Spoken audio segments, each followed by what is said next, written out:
kita tengok di kalangan anak-anak muda penggunaan term-term mental health itu macam dah sebati kan. Sebati. Macam saya depressed ni. Semua orang ada isu kesihatan mental. Betul. Ku ada, saya ada. Yes. Saya terkejut je sebut nama saya. But okay. Okay. Kenapa orang tahu dia ada masalah tapi dia tak nak pergi get help? Sebab dia ada stress stigma pada diri sendiri. Oh, kalau aku pergi ni, apa orang akan pandang aku?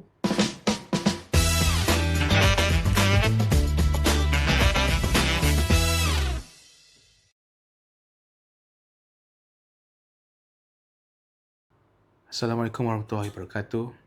Selamat kembali kepada Geng Suara Belia. Kini kita dah dengar banyak kes-kes tikam-menikam, kes cedera, kes buli di kalangan pelajar sekolah. Kami percaya ini semua berlaku adalah disebabkan isu mental health yang kini semakin membara dalam kalangan belia kita. Daripada pelajar, mahasiswa, belia dan juga orang dewasa. Jadi, di podcast episod kali ini, Geng Suara Belia ingin membincangkan isu yang penting, iaitu mental health dalam kalangan belia.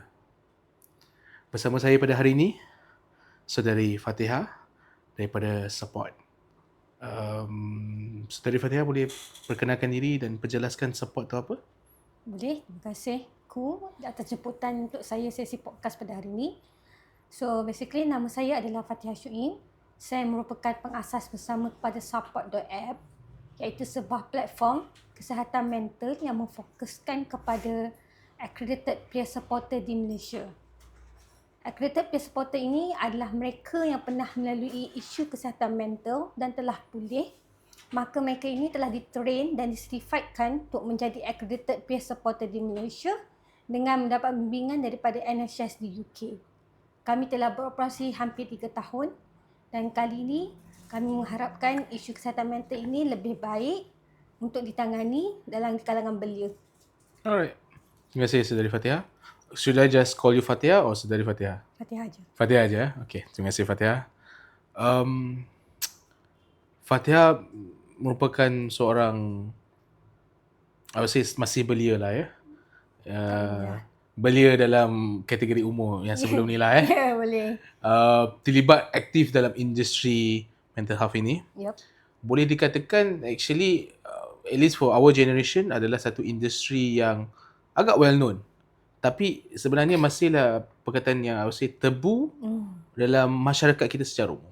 Betul. Especially umur-umur yang lebih dewasa ataupun lagi tua, mungkin mereka merasakan jumpa pakar psikologis atau jumpa anyone to talk about diorang punya mental health adalah benda yang mereka kata lemah. Ada lemah. Maksudnya tak strong tu. Jadi daripada sudut pandangan Fatihah, what is your view on mental health industry di Malaysia sekarang ni? Okey, pada pandangan saya tentang industri kesihatan mental di Malaysia pada kali ini ataupun hari ini sebenarnya awareness itu semakin meningkat. That's good. Kita tengok di kalangan anak-anak muda penggunaan term-term mental health itu macam dah sebati kan. Sebati. Macam saya depressed, saya anxiety. Tapi sebenarnya walaupun kesedaran itu semakin meningkat, tetapi kita nak tengok outcome dia, iaitu action yang mereka ambil berkaitan dengan kesihatan mental masih lagi rendah. Maksudnya dengan kata lain kan, sekarang ni isu dia adalah at least our generation dan ke bawah, mereka suka guna term mental health ni ataupun diorang suka self-diagnose diorang ada mental health. Tapi sebenarnya proses untuk mendiagnose ni sebenarnya macam mana? Adakah seseorang tu rasa macam I rasa sedih for the last 2 days, technically I'm depressed. Is it like that? Okay, first kita kena faham bahawa perbezaan antara rasa depressed dengan critically depressed. Okay. Ataupun masalah isu kesihatan mental dengan penyakit mental adalah dua perkara yang berbeza. Okay. Anak muda hari ini lebih banyak menggunakan term isu kesihatan mental itu secara loose. Loose terma je, maksudnya saya depressed. Okay. Tapi mereka tu sebenarnya bukan clinically depressed pun. Okay. Rasa depressed ni selalunya 2-3 hari je. Rasa sedih. Contohnya kita tak pass exam. Kena marah dengan parents. Itu sedih. Itu sedih. Sedih. Tapi kalau depressed? Kalau 2-3 hari, kita pergi lepak dengan kawan, kita pergi minum ke, kita pergi cakap-cakap dengan kawan kita dah okey. Okay. Selalu 2-3 hari je. Mhm. Tapi kalau clinically depressed, rasa sedih tu berlanjutan sampai 2 minggu berturut-turut. Okay. Kita rasa sedih sangat sampai tak boleh keluar rumah, Yes. kita rasa frustrated, kita rasa kecewa, kita rasa dunia ni dah terbalik contohnya lah kan. Ataupun kita rasa macam tak apa gunanya aku bangun esok hari. So perkara-perkara ni kalau berlanjutan sehingga 2 minggu berturut-turut, kemungkinan besar kita ada tanda penyakit mental. Okay. So sebab tu kita kena jumpa Itulah dengan simptom lah. simptom je. Okay. Sebab itu kita kena jumpa dengan pihak professionals, which is psychiatrist ataupun clinical psychologist untuk mendapatkan diagnosis. So disebabkan itu sebenarnya isu kesihatan mental ni dia secara prolong kalau kita tak bendung, dia boleh membawa kepada penyakit mental. Sebab penyakit mental ni bukan macam tiba-tiba kena, hari ni kita bangun tiba-tiba kena penyakit mental. Tak. Okay. Tapi dia ada prolong simptom-simptom yang kita tak intervene daripada awal yang menyebabkan perkara itu berlarutan. Contohnya tak cukup tidur, Yes. tak makan, tak mandi, berlarutan. Sampai perkara itu mengganggu fungsi hidup, itu boleh menjadikan kita mendapat penyakit mental. Jadi macam masalah tidur, tak cukup tenaga, hilang motivasi, dia lebih kepada simptom. Betul? Simptom. Jadi jika kalau dah sampai satu tahap simptom tu dah berkumpul, dia akan jadi mental health, Mental disorder. mental disorder. Boleh cerita secara lebih detail mental disorder ni apa kesannya? Sebab macam tadi yang saya Fatihah cerita tu, saya ingat itulah dia punya kesan dia.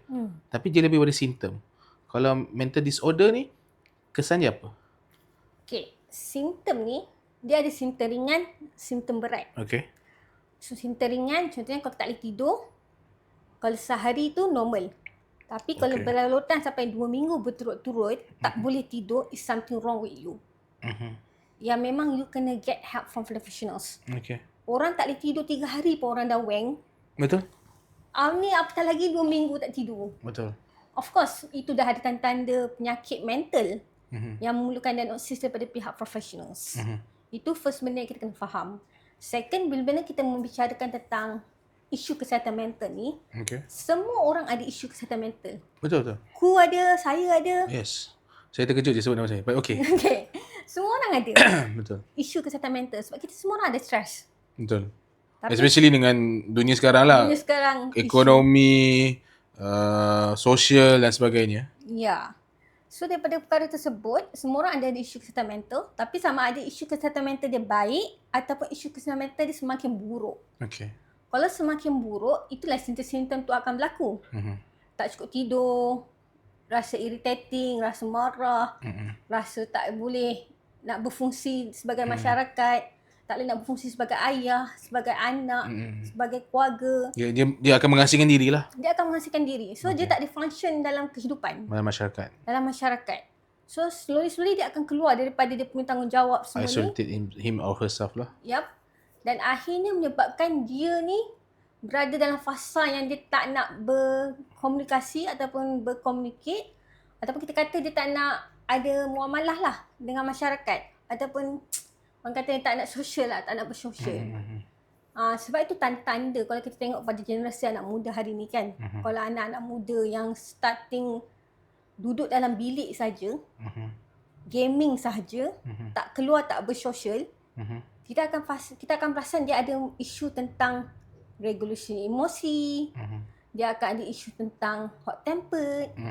Kita akan perasan anak kita tu mungkin ada masalah nak bercakap dengan orang, eye contact tak ada. Sebab tu saya rasa isu kesihatan mental ni kalau dah tengok daripada awal dah ada, kita kena intervene. Daripada interventions tu supaya tak menjadi penyakit mental. Okay. Alright. Untuk pengetahuan penonton pada episod hari ini, kami di dalam satu bilik di mana RST, which is Rahmat Support Team. RST ni merupakan satu rakan lah dalam industri mental health ini, memberi sokongan counselling, psikologis kepada sesiapa sahaja, masyarakat umum Dia terletak di Bukit Bintang Outreach Center. Kami akan drop the link or the location nanti. Dia menyediakan let's say satu platform ataupun satu ruang untuk sesiapa masyarakat untuk berjumpa dengan kaunselor yang terlatih dengan harga yang berpatutan. Sebab saya percaya sekarang ni, betul, dalam generasi kita, kita tahu semua benda ni. There's mental health, there's depression, OCPD, bla bla bla. Cuma mereka takut untuk berjumpa dengan pakar psikologis ataupun kaunselor kerana satu faktor yang paling penting, kewangan. Sebab let's face it, menjumpa doktor biasa pun dah menelan banyak duit. Apatah lagi psikologis. It is a privilege. Jadi persoalan saya pada Fatihah pada hari ini, sebenarnya dalam industri Malaysia sekarang ni, dari segi psikologis, is it accessible for the public? Paling penting adalah segi sudut kewangan dan lokasi. Okay. Pada pandangan saya, untuk pengetahuan semua, saya juga seorang mental health survivors. Okay. Saya ada bipolar disorder dan juga ADHD. So, I have been in treatment almost since 2017. So, dalam 7-8 tahun. So, saya dah melalui treatment di semi-governments, University Hospital. Dan juga, saya juga bekerjasama dengan pihak Hospital KKM. Dan juga private sendiri. So, berkaitan dengan tentang adakah mental health di Malaysia is accessible? Yes. But it depends on individu. What do you mean? Okay, maksud dia macam ni. Bagi orang yang ada duit, dia sangat accessible. Self-explanatory. Kan? Dia boleh fast lane. Correct. Tapi sekarang ni nak fast lane pun tak boleh dah. Walaupun pergi ke private, you still kena ada tempoh menunggu. Okay. Sebabnya dekat Malaysia kita hanya ada lebih kurang, the latest yang saya tahu, kita hanya ada lebih kurang 480 lebih lah. Hampir ke 500. Registered psychologist. Registered clinical psychiatrist. Psychiatrist. So psychiatrist ni bermaksud mereka yang boleh diagnosis dan boleh bagi ubat. Okay. So kita hanya ada lebih kurang 500 lah. 500 psychiatrist. Dan So kebanyakannya bayangkan equivalent untuk seluruh rakyat Malaysia 32 jutaan. So, you bayang tak berapa tempoh yang berapa lama kita akan tunggu untuk dapatkan satu appointment. So, bila mana saya mengatakan bahawa dia accessible tapi bergantung kepada individu. Sebab dia bergantung kepada status ekonomi seseorang tu. Betul. For example, kalau orang tu educated dan dia ada kewangan, dia boleh access fast lane. Kalau dia pergi ke government pun, kalau dia nak fast, dia boleh pergi ke hospital swasta. Tapi kalau orang yang B40 ataupun kurang kemampuan, dan masyarakat mahan lah. masyarakat mahin, saya rasa dia agak limited sikit. Maksudnya, kalau seseorang itu ada masalah isu kesihatan mental, dia pergi ke, contohnya kita pergi tengok, paling dekat lah kita ambil dekat KK. Ataupun kita ambil dekat Mentari. Mentari ni rehabilitation under KKM. Diorang ada 37 branches. So mereka ni bukan terletak dalam hospital, tapi mereka ni terletak di luar hospital. Tapi you boleh access kepada psychiatrist dan clinical psychologist. Sebabnya mereka nak keluarkan kita ni daripada stigma. Selalunya kalau orang ada penyakit psychiatrist je pergi hospital.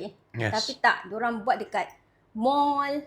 Okay. Diorang buat dekat center yang luar daripada hospital. Basically tempat di mana public akan selalu pergilah. There's Yes. a lot of foot traffic. Yes. Tapi, I mean, it's good diorang dah pergi ke tempat di mana ramai orang akan berada. Let's say mall and so on. Another taboo that we have to face is that, yang kita lihat adalah tak ramai yang ingin, bukan tak ramai ingin, tapi tidak ramai yang berani untuk mendapatkan pertolongan tersebut. Dan let's say diorang pergi ke tempat-tempat tu, and let's say kawan-kawan dia ataupun masyarakat umum nampak dia pergi ke tempat tersebut untuk dapatkan mental health support, dia akan takut nama dia akan dicemari. Sebab let's face it, orang yang ada rekod dari segi kesihatan mental health, masyarakat umum ataupun kefahaman masyarakat umum dulu adalah orang ni gila, tak boleh bekerjasama dengan masyarakat, I will not take him or her bekerja bersama. So, what's your view on that? So basically sebenarnya kita kena faham tentang stigma. Yes, stigma. Stigma ni ada dua jenis. Mhm. Saya tanya kepada Ku lah. Antara Selalu aku yang tanya kan. Sekarang aku ditanya. dalam banyak-banyak stigma apa yang paling membunuh kita? Secara umumnya, the bad image of us or the bad narrative about us. Correct. Mhm. Antara stigma masyarakat dengan stigma diri sendiri, mana yang paling sakit? Myself. Correct. Itu adalah jawapan kepada soalan Ku tadi. Okay. Kenapa orang tahu dia ada masalah tapi dia tak nak pergi get help? Sebab dia ada stigma pada diri sendiri. Yang pertama, stigma dia adalah, kalau aku pergi ni, apa orang akan pandang aku? Kalau aku pergi klinik psikiatris, apa yang orang akan lihat pada diri saya? Apa yang orang akan judge pada diri saya? Apa label yang saya akan bawa? Apa diagnosis yang saya kena pikul? All these things semua bermain di minda. Dan kenapa saya kena makan ubat? Itu semua adalah stigma diri lah. Yang hakikatnya, kalau you boleh well manage you punya stigma, you can get help, a proper help to help yourself. Selalunya saya perasan orang yang ada mental health ni, dia dah hit rock bottom, baru dia get help. Dia dah kena hentak. Ya, dah tak boleh function, dah tak boleh keluar bilik, dah tak boleh buat apa, baru nak get help.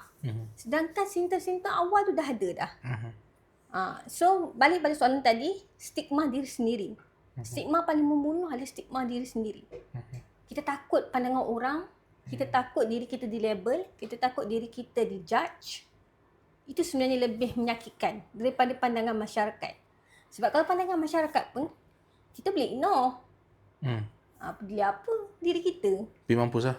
Kan?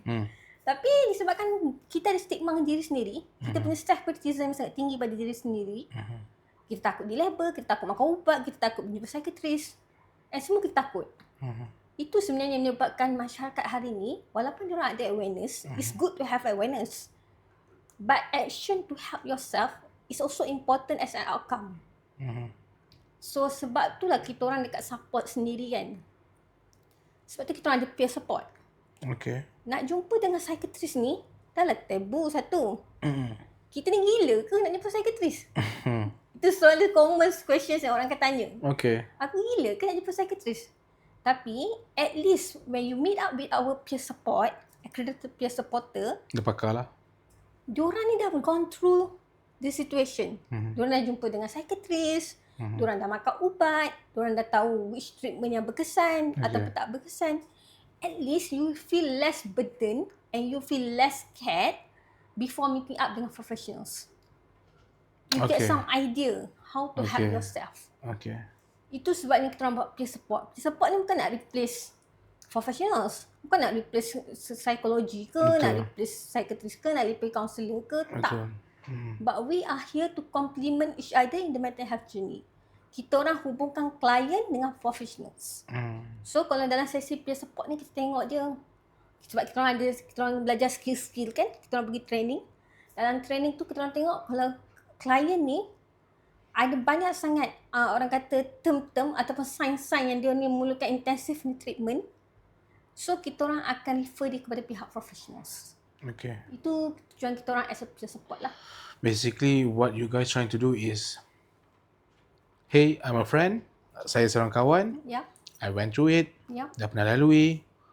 I'm here to be your ears. Correct. If you need help. I dah went through it. How about you share about it? Betul tak? Betul. That's a very good system or mechanism that you guys doing right now. Especially dengan, yalah, with a lot of taboo dekat masyarakat umum. Of course, yes, mental health is publicly known, but not publicly known to be supported by the society. Alright. Actually, episode kali ni, dia sebenarnya inspired, bukanlah inspired, tapi tercetusnya idea ni adalah disebabkan kes-kes yang berlaku, penikaman di Banting, bukan saja Banting baru-baru ni, malahan di Bandar Utama dan banyak lagi. Basically kebanyakan kes-kes bully. Ada orang berkata pembuli ini pun sebenarnya ada masalah isunya which melibatkan mental health. What's your view on that? Is it true pembuli ini sebenarnya ada mental health issue? For me personally, I believe bila mana berlakunya sesuatu kes, tak kisahlah kes pembunuhan ke, kes bully ke, antara pembuli dengan yang dibuli, both needs a mental health intervention. Okay. Meaning, kalau kita tengok yang pembuli ni kan, kenapa dia membuli?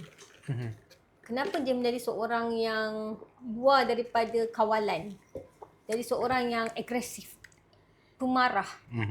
Kan, kita tengok orang yang membuli ni selalu dia macam very bukanlah firm, tapi dia very macam, orang nak kata macam Ada benda lah dalam dia. ya, ada benda dalam dia kan. Yang kadang-kadang kita rasa macam Dia tak tahu nak luahkan secara verbal, dia keluarkan secara fizikal. selalunya saya perasan pembuli ni, sebab dia tak dapat sesuatu, dia akan cari place untuk dia Melepaskan. Yes. Itu selalunya perkara yang berlaku lah. Dan orang yang dibuli ni, of course, dia akan ada trauma dia akan ada isu dia. So, saya rasa sebenarnya bila mana kita nak tackle this issue, kedua-duanya kita kena bantu. Orang yang dibuli tu kena bantu, orang yang membuli tu pun kena bantu juga. Sebab saya rasa antara orang yang membuli ni, antara isu paling besar dia adalah anger management. Orang nampak anger ni macam benda biasa, betul tak? Oh, marah, biasalah. Okay. Baling pen, baling file. Tantrum. Contoh dekat office, baling file, baling tu. Orang rasa macam common. But actually, itu bukan common. Itu sesuatu yang biadab lah bagi saya kan. Biadab lah. You anger management. So anger management is also part of sinter-sinter awal untuk seseorang tu menghadapi isu kesihatan mental lah. So it is need to be aware and it need to be treated lah. Dibantu. Okay. So bagi saya dalam isu bully ni, sama ada orang yang dibuli ataupun pembuli tu, kedua-duanya kena mendapatkan perkhidmatan kesihatan mental daripada pihak profesional lah. Okay. So, masyarakat umum, doktor psikologis adalah rujukan mereka. Tapi untuk sekolah, kaunselor lah yang membahukan tanggungjawab tersebut. Betul. Persoalan saya on this topic, adakah sebenarnya kita punya, let's face it, kaunselor tak cukup. Tak perlu bincang benda tu. Okay. Satu kaunselor kena handle 1,000 murid student. Yeah. Gila ke apa? Yeah. I mean, satu cikgu nak handle 40 ke 40 student pun dah crazy. Ni one counselor nak handle 1,000 student. KKM. Come on. Or KPM. Sorry. Whatever. Persoalannya yang penting adalah jika kalau kita dah ada cukup kaunselor di sekolah, saya tak tahu berapa jumlah nisbah dia.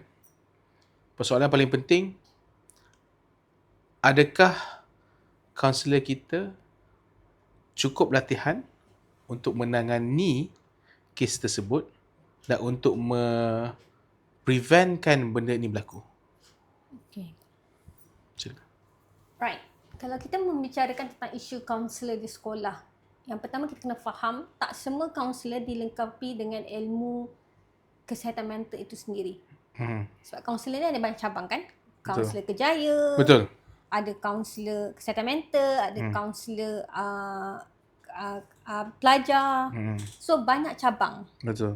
Kaunselor pendidikan. Betul. So banyak cabang. Tapi tak semua dalam cabang ni mereka ada skill berkaitan dengan isu kesihatan mental. Sebab itu benda yang dalam support sendiri yang kami cuba advocate is actually to upskill pembimbing rakan sebaik. PRS. Baju purple. Baju purple. Okay, kita tengok selalu PRS kalau sekarang lah kan, kalau zaman-zaman kita dulu, PRS selalunya budak-budak yang selalu ikut cikgu, angkat buku. Budak nerd kan, angkat buku semua kan. Teacher's pet lah orang kata. Tapi hakikatnya kalau kita faham tentang fungsi PRS kalau kita baca yang KPM keluarkan diorang punya macam guideline function PRS tu, saya rasa sangat super. Okay. Dia kalau kita perasan, kalau kita baca daripada PRS punya guideline tu, dia ada basic counselling tau PRS tu. Okay. Tapi permasalahan di sini adalah kenapa peranan tu tak di-upskillkan? Kenapa PRS tu tak menjadi seperti mana yang dalam guideline tersebut? That's the thing. You sebut PRS and then you tiba-tiba kata ada counselling element dalam dia. Dalam kepala otak saya macam, Itu dalam guideline tau. Kalau baca dalam guideline tu ada. Okay. Dan saya pernah jumpa PRS yang tahun 70-an, 80-an yang very very committed punya PRS. Okay. Diorang faham tak? Diorang peer support skill ni, diorang dah ada yang diorang bantu kawan-kawan diorang. Oh. So, disebabkan itu sebenarnya kita melihatkan PRS punya fungsi ni kena boleh diperkembangkan dan diperhalusi dengan lebih baik. So dalam support sendiri, kita orang memang ada satu modul yang di mana kita orang upskill peer support sekolah. So kita orang dah bekerjasama dengan Yayasan MBI. So Yayasan MBI support kita orang untuk bantu satu sekolah yang mungkin ada krisis untuk kita upskill pembimbing rakan sebaya mereka. Di mana kita train diorang untuk ada pengetahuan bagaimana nak handle kawan-kawan yang ada mental health issues. Okay. So kita kena faham dalam kelas siapa yang paling dekat dengan kita. Rakan sekelas. Sekelas lah. Rakan sekelas kan? Classmate. Rakan sekelas yang akan perasan kenapa orang budak ni tiba-tiba diam je. Ya. Senyap je. Ataupun tak keluar kelas ke. Betul. Tak pergi makan ke. Betul. Rakan sekelas yang duduk sebelah meja dia yang akan perasan what's happening to their friends. Okay. So, kalau orang itu ada tanda-tanda, kita sebagai PRS, kami sangat percaya PRS punya peranan adalah mereka ini boleh bantu kawan-kawan dia yang ada masalah isu kesihatan mental. Kalau memerlukan intensif punya treatment, dia boleh refer kawan dia ni kepada kaunselor. Maksudnya kaunselor tak perlu tengok semua kes. Kes-kes yang bukan klinikal ataupun tak benda perlu. yang kaunselor sekolah patutnya handle major stuff. Yes. PRS menghandle minor atau preventkan benda tu. Betul. Okay. So PRS kita boleh upskill dan mereka ni boleh buat perkara-perkara tersebut. Alright. So diorang ni menjadi first layer, first gate, Frontline lah. frontline Okay. untuk kawan-kawan mereka. Okay. So dekat support ni memang kita cuba upskill peer support ni supaya mereka jadi first frontliner dan kes-kes yang memerlukan intensif punya orang kata penjagaan, so kita akan refer kepada kaunselor. Dan kemudian kaunselor ni kita akan bagi upskilling juga pengetahuan bagaimana nak refer cases kepada professionals. Especially nak pujuk parents, anak you ada masalah, need to go for professionals, perlukan consent. So benda-benda tu sangat penting lah. At least kes ni ataupun orang kata isu kesihatan mental ni tak longgok pada satu Pihak saja. iaitu guru kaunseling ataupun cikgu saja. Tak. At least dia macam triage lah. Macam dekat hospital kan. Kita ada line kuning, line merah, line hijau. Zon kuning, zon merah tu kan, hospital. At least kita ada triage. Bagi kecemasan. So peer support ni biar mereka ni menjadi first gate frontliner untuk kawan-kawan dia yang ada masalah isu kesihatan mental. At least ada space untuk bercakap. Betul.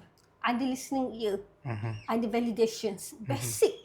Benda-benda tu sebenarnya nampak macam simple tapi big impact. Betul. So, saya rasa isu tentang apa yang berlaku tentang tikam ataupun mental health yang berlaku di sekolah ini, PRS sebenarnya main peranan yang sangat penting. Dan saya mengharapkan kepada pihak yang berwajib, please upskills PRS lah. Kembalikan function mereka. Let's not use the word upskill.